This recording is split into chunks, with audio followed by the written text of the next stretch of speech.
guide your journey into Cabernet Sauvignon magnificence.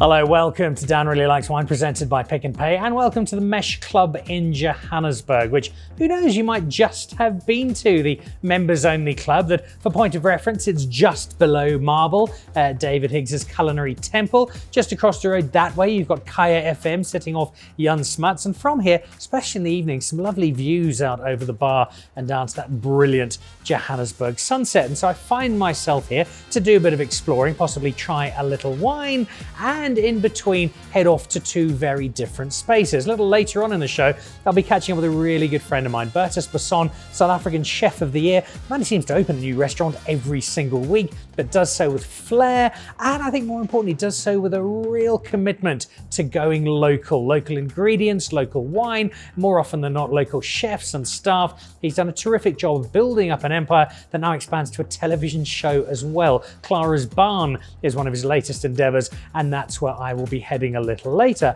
But for now, as I head across to the bar to order a quiet glass of mid-morning Chardonnay, I'm going to head to somewhere else, but this time in Johannesburg. It was not that long ago the Pick n Pay Wine and Food Festival, which saw a number of wineries from across the Cape make their way up to Gauteng and set up on a beautiful winter's afternoon. Blue skies, winter sunshine, a packed house. It was sold out more than a week in advance, and when you see the wine on offer, the bubbles on offer, the food on offer, and the people there, you'll know, put this in the diary, it's one I don't want to miss next time around.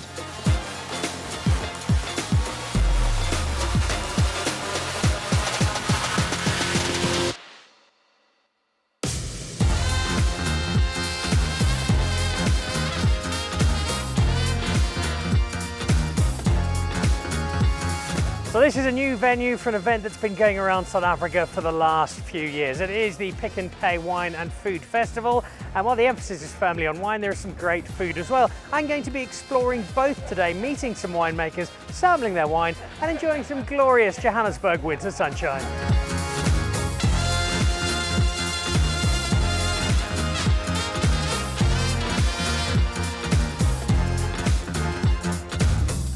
So today we've got our Sauvignon Blanc, we've also got the Chardonnay, so it's mainly the homestead range that we've got here today, and we've got the Shiraz and the Pinotage as well. So Bellingham's got beautiful history as well, so Bernard and Frida Butler-Shook, the founders of Bellingham, they created the first dry white wine in South Africa, the first rosé, and as well as the first Shiraz, so it's nice to be able to showcase that today as well.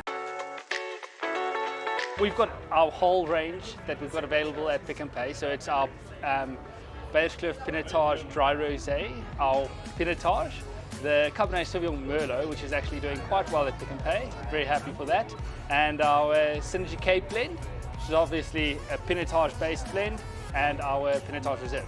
As a varietal, Pinotage is very versatile, and I really see that there's a lot of elegance being shown through the rosé. It's almost like strawberries and cream, you know, just lacquer.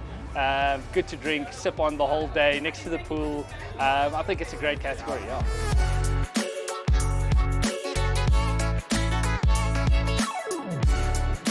Hello, how's it, Dan? Yeah, at the Pick n Pay Wine Show today we've got our everyday favourites, the Porcupine Ridge, Syrah and Shannon, which are actually two Swartland wines, and then the very popular Wolf Trap, so the red, white and the rosé. The red's obviously very well known, but the lesser known rosé and white are absolutely great value wines and great for everyday drinking, especially today in a nice sunny day in Midrand here. When the money gets tight, I think go to the Wolf Trap, or just on the everyday. It's in my household, it's called the favorite couch wine. We drink it almost every day. It's a lot of the chocolate block that we don't use for the final blending obviously goes into the Wolf Trap. So yeah, beautiful Shiraz, mostly from the Swartland, and yeah, and a wine that you can't beat for the value. Just a great wine, braai wine at that. So today at Bergenoegd Löw, which is the second oldest wine farm in South Africa, we have our 3 non-vintage MCCs, and then we also have a Chardonnay Pinot Noir blend and our Nicholas blend, which is a Bordeaux style red blend with some Shiraz to add some balance.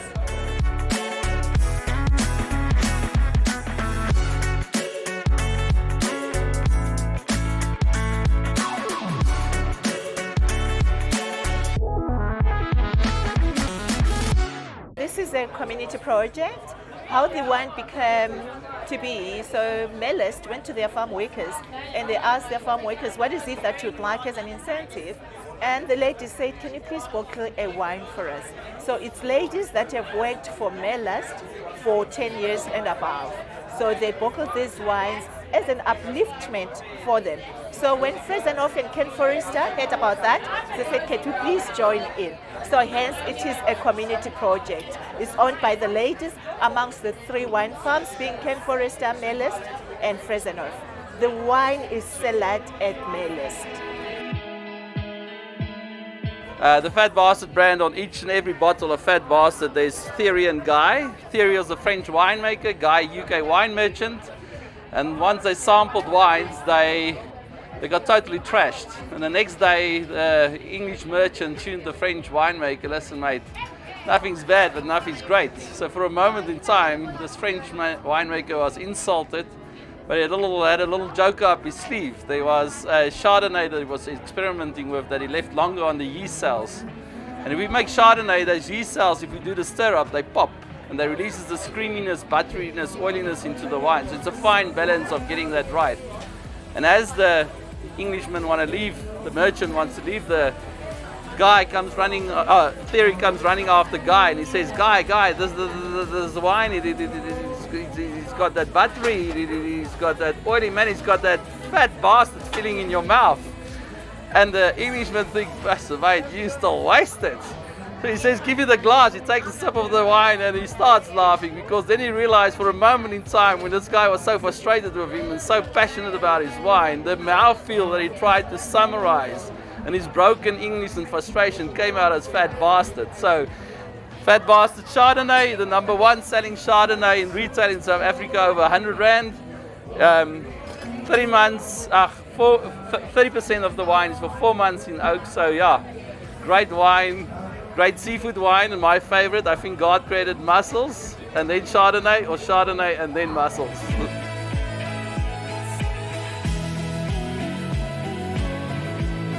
So today we are featuring Friars Cove, and we've got two ranges of wines from Friars Cove production. So During Bay, which is a more wine that gives you a sense of place with the town, and then our Friars Cove range, which is still relatively new. It's our second vintage.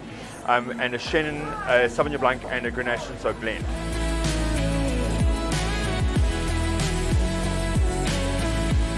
Yeah, fantastic. So I'm very privileged to be here today. Le Bonheur means happiness, or the happy hour. It's situated on the Klapmuts Hill, which offers some exceptional terroir in the shadows of the Simonsberg Mountains. Specialist in Bordeaux varietals. We make a fantastic Sauvignon, one of the oldest blocks in the country, the Weather Block clone. An exceptional Chardonnay, and then our Bordeaux varietals, our Merlot, our Cabernet Sauvignon, and our red blend.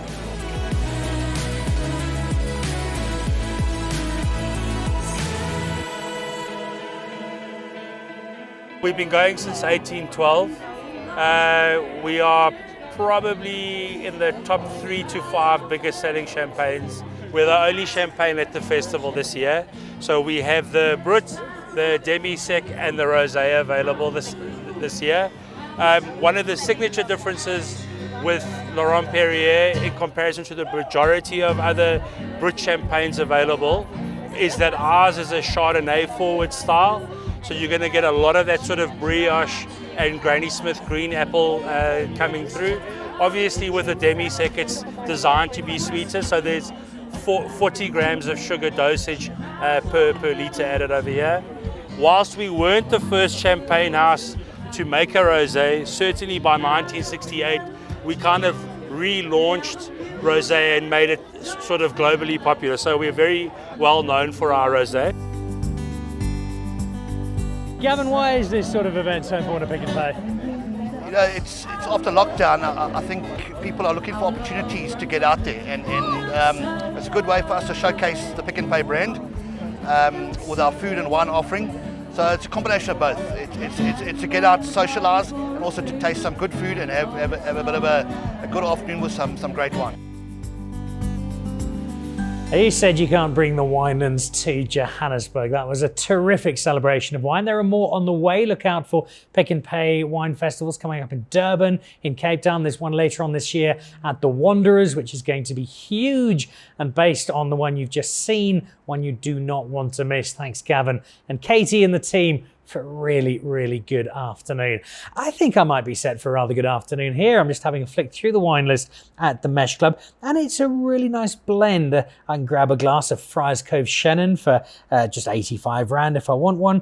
They've got some of the Beauchard Finlayson Chardonnay also by the glass. If I want to go something a little more substantial, I can head over to the red wine section. They've got some 2007 Canon Cop, a little more expensive, but as it should be. It's a lovely wine. Some of the De Toren Z. It's a really cool collection of some of the wine you'll know it's quite familiar, and others just a little more off the beaten track, as it should be with a wine list. And included on the wine list here at the Mesh, a couple of wines from Vergenoegd Löw. There's their Runner-Duck Sauvignon Blanc, and there is also their Cabernet Sauvignon, both sitting here on a wine list. And that's appropriate because Vergenoegd Löw is where we find Bertus Basson some of the time at the moment with his new restaurant Clara's Barn. He's actually got 2 restaurants on a property that is invigorated over the last few years. I went down to join him to have some lunch and, more importantly, share a couple of glasses of wine with one of my favourite people in the winelands.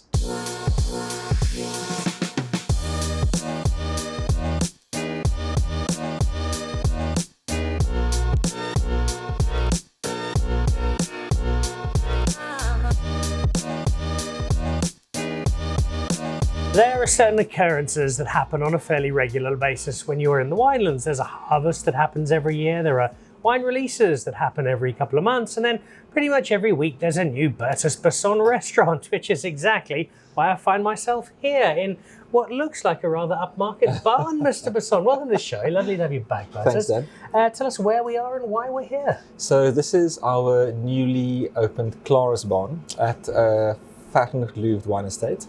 And this is the oldest standing barn in the Western Cape that's been sort of remade into a restaurant. Currently, we're not in the restaurant. This is sort of like an events room that's attached to the restaurant, but it's a beautiful space. So how old would that make it?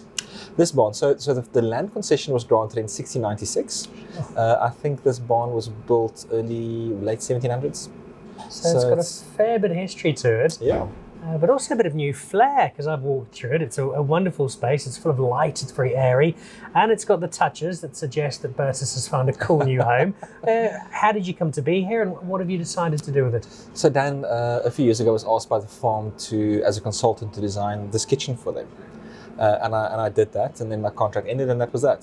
The farm was sort of mothballed during COVID, and they built this thing. I mean, this beautiful restaurant, and then as soon as in January they phoned me up and said, "Look, now we built this thing. We need some help with it. Doug, what do we do now?" And I came for a visit, and it was just it sort of took my breath away. And I said, "Look, I'll rent it from you." Like that was like the thing. So we got involved with the farm. We've got 2 restaurants here. On the other side of the property, there's Geewels, which is the casual space. We do breakfast and sort of small place to share lunches, very South African as well. Mm-hmm. And then in this space, we celebrate South African farm heritage. We're calling it an upmarket plaaskombuis, or like a fancy farm kitchen. And the idea is that you can come and still encounter South African heritage in a cool way, local ingredients, etc., etc. We've got a wonderful young chef called Driekus Brink, who's also our partner in this venture. Mm-hmm. He was at Overture before, and it's very cool. So we're very proud of the space and what it's become. Like I said, we're 3 weeks old now. And I think the wonderful thing about restaurants are that some people open them up and you expect to tick the box completely. You know, you pre-do all the photo shoots, you work at all the recipes, and then you open up a restaurant. I like it the other way around. I open up with a firm idea of what it's going to be, and then as we open up, we start tweaking, and we start looking for what we can do better. And we're still in that process at the moment, so we're still sort of like finalizing a few menu items and working on it, but it really has been an amazing journey so far. There must have been something about this space that really spoke to you, because you do have, and I talk about it in jest, but you do have so many interests in the food world, very successful ones across the board. taking on something new is not a small ask. So what was the magic to this place that said, Bertus, this needs to be your new home? 100% heritage, Dan. Like, you know, the fact that this farm is so historic, and the heritage, South African heritage, is quite a big thing. And I think for all of us, you know, we live in such a fast-moving world. You know, the world moves faster than what we can keep up. And I think that grounds us sometimes is just to look into our past, to say, look, you know, whatever our past may be, whether it be positive or negative, you know, South Africa doesn't have a great history, but we do have a history and we have heritage. And to look back at that, to say, well, you know, this space celebrates South Africa in a different way. It's part of who we are. It's how our country became. And it's very interesting. Like, it's heritage for me is a big thing. And the wonderful thing about South Africa is that our history and heritage is so diverse. You know, you can celebrate heritage today in an old barn, and you can celebrate heritage in a village in Zululand tomorrow. Like, it's mind-boggling how diverse it can be. I know that sense of heritage is important to you, because I think of Acre and there's a rich sense of history and tradition that comes through there. That's a restaurant that is different to this one in many ways, but chiefly for the purposes of this conversation, there you've got a restaurant on its own. Here, like Overture, you've got a space that sits within the environment of a wine estate. Much as I'd love to talk about food extensively, we are on a wine show. How does the fact that you are here and you've got the wine of the estate, just as at Overture, there's wine of Hidden Valley, how does that shape your approach to the food and the wine that goes with it? Sure. So Dan, I think the first thing for me is on many wine farms with restaurants that only pour their own wine, which is obviously fine from a marketing perspective, but from a guest perspective, it's not a great experience. At Overture and here, our wine lists are quite solid. You know, there's certain South African highlights you have to hit. So yes, we are on a wine farm, and Vergenoegd Löw wines are primarily on our list, but we offer a small list of South African highlights. So you can still come here and get a bottle of Puff Adder or whatever the case might be, and have a great time. Our list is only South African here, which we enjoy, but it's so lucky to work with the team here. So, and the same with Hidden Valley. Is we know what happens in the cellar, we know what happens in the vineyards. Corius, who's the director of the property, is very involved in the winemaking process. The winemaker Vusi is fantastic. So it's cool that they go, cool, what do you need? And we go, well, you know, when we opened up the restaurants here, there was no Chardonnay. We said, look, we really need a Chardonnay. Like last year, we were like, if we can get some Chardonnay, that'll be great. And then we get a Chardonnay. So it's cool to have the conversation with people about what the restaurant's needs are, how we approach wine. But, you know, a farm like this, I mean, I spoke to Corius the other day, and he said apparently in 1696, when the land rights for this farm was allocated, there was already 400 vines planted on this property. So it was livestock and a bit of wine. And if you think about the history of that, like you know, that's a lot of wine history. Yeah, wine traveling through the ages and what's happened on this property to make it happen. So the wines here tell a story, and that's cool. But for us to be on a wine farm is incredible. You know, the most amazing thing for me is when I come to work during harvest in the mornings, to smell the ferments. Like I know it's just a couple of months, but it's cool to just, you go, I can smell we're making wine today, and it's very cool. It is an electrifying time of the year, and it's a time that leads into a couple of bottles that we have here. So let's have a taste, if you will. We've got some Chardonnay there, and I'm interested in two things as you pour them for us both. One is the wine itself and your thoughts, because most people have this mistaken understanding that you're a chef. You're actually a wine drinker who occasionally makes some food, if rather well. Tell me, first of all, what you think of this Vergenoegd Löw Chardonnay, and then what in the Clara's menu I might be drinking with this, eating with this. So this one is wonderful in balance. Then it shows fruit very well. You know, the simple, delicious wine. You know, it's not a heavy, over battery Chardonnay.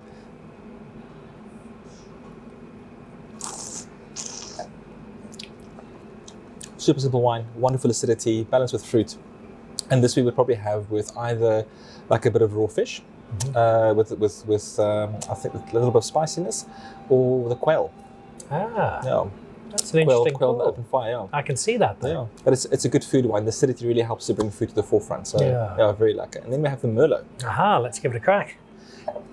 So this farm is obviously well known for its red varietals more than white varietals, but Merlot has always been sort of on the forefront for them. And then I'm sort of the worst kind of wine enthusiast. I've got liquor licenses, so I'm a wine enthusiast that buys wine. All right, what's standing out here for you? And again, what am I looking for on the menu? You know, the thing is, whenever I engage with Merlot, obviously the first thing people say is it green, and this particular wine isn't green. which is always great. So it's got great fruit, it's got good wood integration. This for us would probably go with chicken. So very few restaurants cook chicken. In fact, it's almost looked down on in some restaurants, isn't it? I love chicken. So in this restaurant we do a crown roast of chicken. So it's chicken that's cooked on the bone, and then we take the breast off the bone, so it's super moist, and we serve it with a very simple little bit of leek and like really simple dish, but it's flippin' delicious. And for me, this one would be perfect with that. It's like like roasted chicken skin. And again, chicken and red wine is something people raise an eyebrow at, because you normally think of chicken with a white wine, but it's all about how you cook it and what the approach is. And I can see exactly where you're coming from. Yeah, and in this case, it's chicken with mushrooms, so there's depth of flavour. There's a bit of umami. There's a bit of raw mushroom as well. Roast chicken skin has got that wonderful aroma. Yeah, very cool. So I think this would be our top chicken wine. Oh, all right. I might have to pair those, because I'm going to stay on and have a little food with Bertus. I'm not going to ask you when your next restaurant is opening, so it's probably not until next week. What I will say is that this space looks lovely, and I know that Vergenoegd had fallen on, if not hard times, and certainly wasn't its best, and it really seems to be coming back to that. And I've got no doubt that the magic touch of Bertus Basson is helping that. So thank you, and best of luck. Cheers, Dan. Thanks for popping in, man. Nice seeing you. There we go. Bertus Basson, Vergenoegd Löw. This is Clara's, and this is yet another of Bertus's fabulous spots you don't want to miss out on. Cheers. Another example then of a Stellenbosch wine estate with some new ownership, some new energy, and in this case a new chef who with his team is loving what he's doing. After we filmed that, I had lunch, just a little 5-course snack, and as ever with Bertus Basson, it was inventive, it was cool, it was fresh, it was local, it was scrumptious. So highly recommended, as is a visit to the Mesh Club. In fact, if you've had a look around, if you like the feel, like the style, it absolutely hums over the weekends of the evenings, and you feel a private members club is the place that your life has taken you to, then just drop a note to Claire, the email address on screen, and you never know, you might be able to sneak in and get a feel for a hidden corner of Johannesburg's cool set, which is exactly what this is. So thank you to Claire for setting us up, a spot that in recent times has also played host to the Stellenbosch Cabernet Collective dropping in and showcasing some new and old Cabernet Sauvignon in a space that opens up beautifully. It's got some boardrooms if you're feeling serious, it's got a bar if you're feeling more indulgent, and it's got a very welcoming feel to it. But try it out for yourself. Do drop Claire a note. On that note, a big thank you to Bertus for spending some time with me earlier. And again, the team at Pick n Pay, look out for those Pick n Pay food and wine festivals coming up. You'll see the dates on screen. Don't miss out on those. They promise to be just as cool as the one was up here in Johannesburg. That does me for this week from the Mesh Club in Johannesburg. Goodbye.